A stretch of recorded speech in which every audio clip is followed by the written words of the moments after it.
ಗುಜರಾತ್ನ ಅಹಮದಾಬಾದ್ನಲ್ಲಿ ವಿಮಾನ ದುರಂತ ಘಟಿಸಿ ಇವತ್ತಿಗೆ 4ನೇ ದಿನ. ಒಂದು ಕಡೆ ತೆರವು ಕಾರ್ಯಾಚರಣೆ ಕಂಪ್ಲೀಟ್ ಆಗಿದೆ, ಮತ್ತೊಂದು ಕಡೆ ಇನ್ವೆಸ್ಟಿಗೇಷನ್ ಚುರುಕಾಗ್ತಾ ಇದೆ.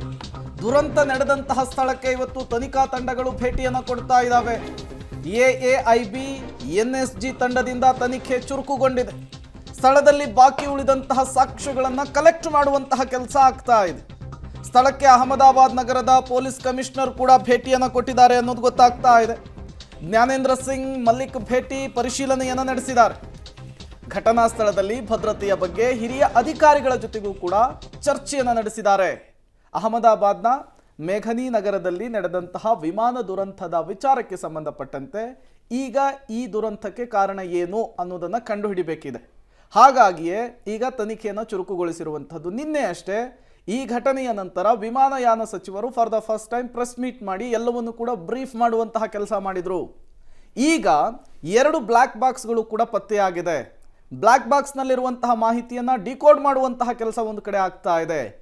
ಈ ವಿಮಾನ ದುರಂತಕ್ಕೆ ಬೇರೆಯದ್ದೇನಾದರೂ ಕಾರಣ ಇರಬಹುದಾ, ಷಡ್ಯಂತ್ರಗಳಿತ್ತಾ ಅನ್ನುವಂತಹ ಆ್ಯಂಗಲ್ನಲ್ಲಿ ಈಗ ಇನ್ವೆಸ್ಟಿಗೇಷನ್ ಕೂಡ ಚುರುಕಾಗ್ತಾ ಇರುವಂಥದ್ದು.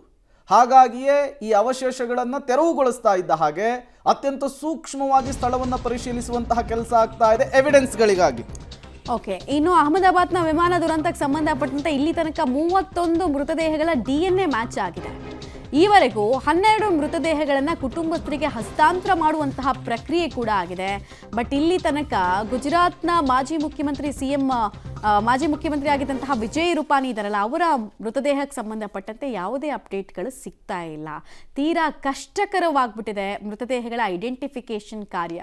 ಮುಂಚೆ ಎಲ್ಲ ಹೆಂಗಾಗ್ತಿತ್ತಂದ್ರೆ ಯಾವ್ದಾದ್ರು ಅಪಘಾತ ಆದಾಗ ಅಟ್ಲೀಸ್ಟ್ ಅವ್ರದ್ದು ಉಗುರಿಂದು ಸ್ಯಾಂಪಲ್ಸಿಂದನೋ ಅಥವಾ ಫಾಲಿಕಲ್ ಅಂದರೆ ಕೂದಲಿನ ಸ್ಯಾಂಪಲಿಂದನೋ DNA ಮ್ಯಾಚ್ ಮಾಡೋ ಕೆಲಸ ಆಗ್ತಿತ್ತು. ಇಲ್ಲಿ ಏನು ಉಳಿದಿಲ್ಲ, ಎಲ್ಲ ಸುಟ್ಟು ಕರಕಲಾಗಿದೆ.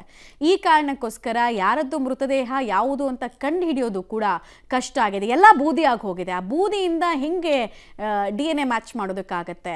ಸುಮಾರು ಜನರ ಮೃತದೇಹವನ್ನು ನೋಡೋದಕ್ಕೆ ಆಗಲ್ಲ. ನಾವು ಅದ್ಯಾವ ದೃಶ್ಯಾವಳಿಗಳನ್ನ ಕೂಡ ತೋರಿಸೋದಕ್ಕೆ ಹೋಗ್ತಾ ಇಲ್ಲ. ಬಿಕಾಸ್ ಎಲ್ರಿಗೂ ಆಘಾತಕ್ಕೆ ಒಳಗಾಗ್ತಾರೆ. ಈಗಲೇ ಫ್ಲೈಟ್ ಅಂದರೆ ಅಥವಾ ಟ್ರೈನ್ ವ್ಯವಸ್ಥೆ ಅಂತ ಅಂದರೆ ಬೆಚ್ಚಿ ಬೀಳ್ತಾ ಇದ್ದಾರೆ ಜನ. ಯಾಕಂದರೆ ನೋಡಿ, ನಾವು ಈ ಅಹಮದಾಬಾದ್ನ ದುರಂತದ ಬಗ್ಗೆ ಹೇಳ್ತಾ ಇದ್ವಿ, ಅಲ್ಲಿ ಹೆಲಿಕಾಪ್ಟರ್ ಪತನ ಆಯಿತು.